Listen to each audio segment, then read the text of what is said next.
Harold and the Purple Crayon by Crockett Johnson.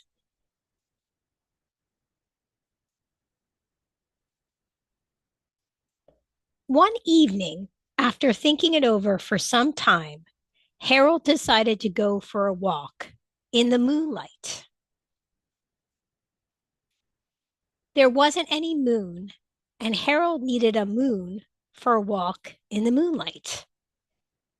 And he needed something to walk on.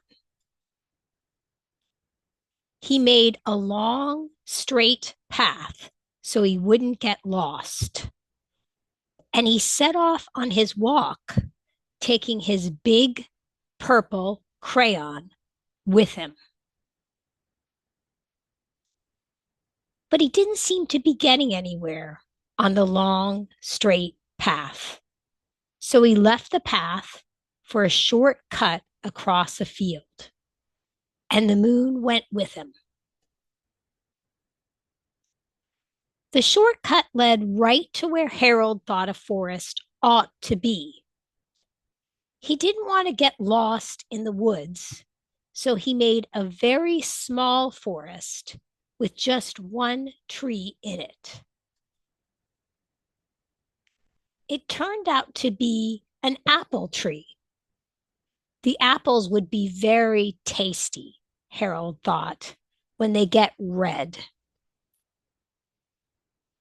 So he put a frightening dragon under the tree to guard the apples. It was a terribly frightening dragon. It even frightened Harold. He backed away.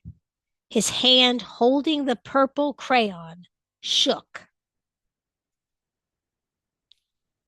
Suddenly, he realized what was happening. But by then, Harold was over his head in an ocean. He came up thinking fast, and in no time, he was climbing aboard a trim little boat. He quickly set sail, and the moon sailed along with him.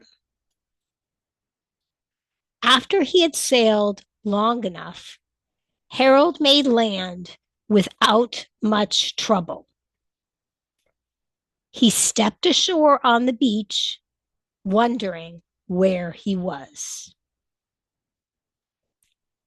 The sandy beach reminded Harold of picnics, and the thought of picnics made him hungry. So he laid out a nice, simple picnic lunch. There was nothing but pie. But there were all 9 kinds of pie that Harold liked best. When Harold finished his picnic, there was quite a lot left.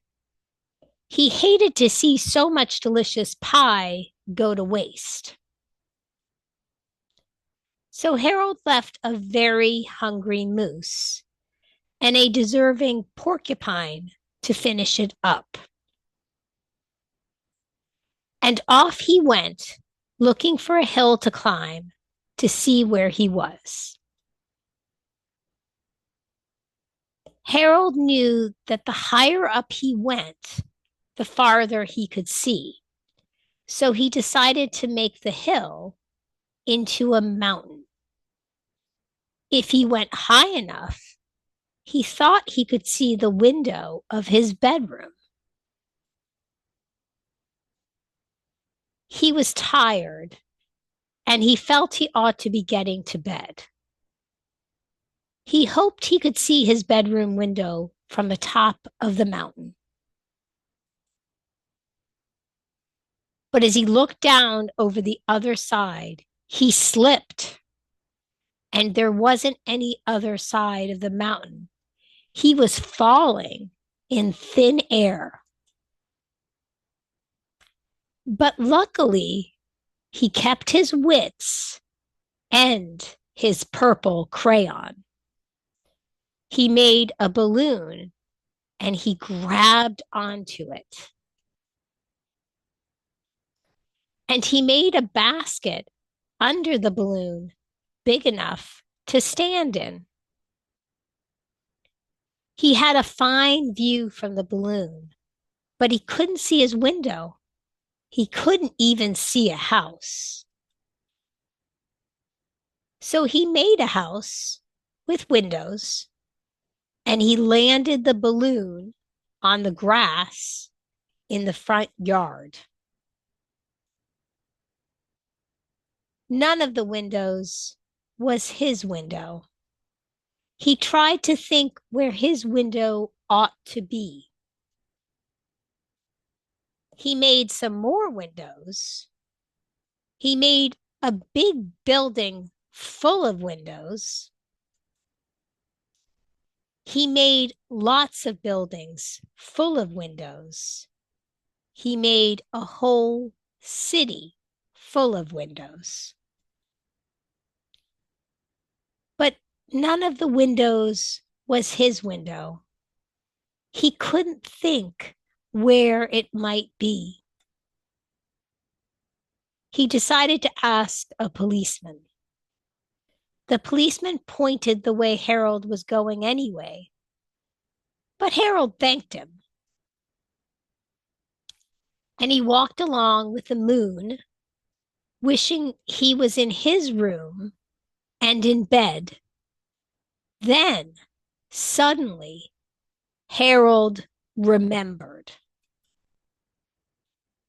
He remembered where his bedroom window was when there was a moon.